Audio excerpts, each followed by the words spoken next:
It is unclear how the president's announcement could affect transgender people who are currently serving in the military.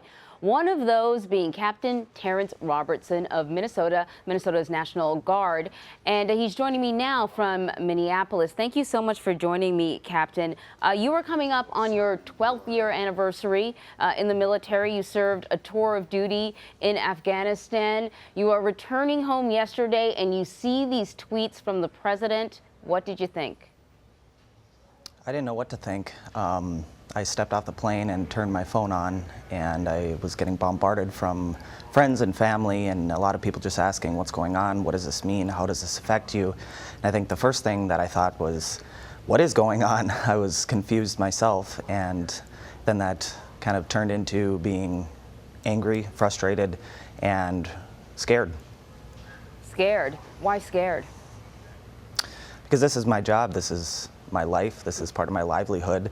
I've served honorably for the last 12 years, and to now be put into a position of being uncertain of what might happen next, that would put fear in anybody, I think. Yeah.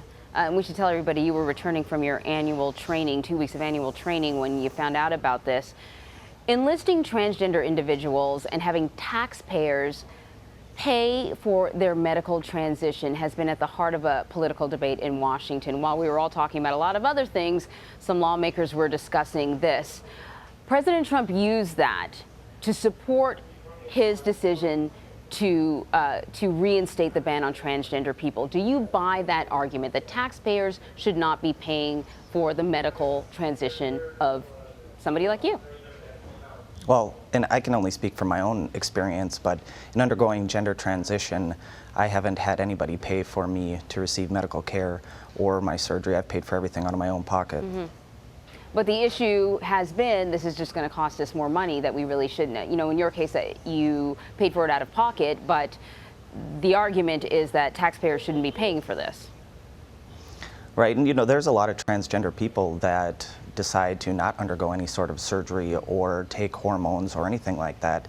You know, there are very few people that actually do go through with that for a variety of own reasons, personal, medical, and of that sort.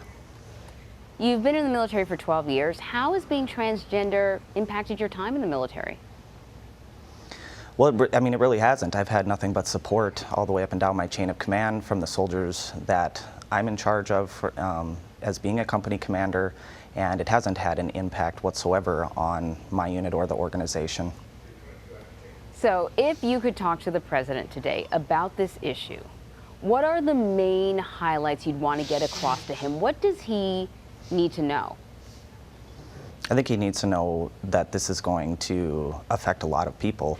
I can't imagine how they're going to try to solve the problem of getting people to replace all the people that are transgender in the military currently, being that we are struggling right now so much as it is to try to build our numbers up and get our strength up in the military, and then to think of all of us just being asked or told that we can no longer serve. I don't know what that means for the future of our military. Have you talked to other people who are transgender and serving? Yes, I mean, not over the telephone. We've been communicating via email and on social media. There's a large group of people that are in the same position right now that are scared, that just don't know what to think or what this means for our future in the military. You know, there are other people who, you know, have argued that perhaps the president is trying to reach out to his more conservative base by doing something like this. You know, what do you want, not just the president, but others out there, to know about your service, your commitment to this country? Right. I can't think of a single person that decides to join the Army or the military, any branch of service, on a whim. We all want to do something that is much larger than ourselves and contribute in a way, and are extremely patriotic and hardworking people.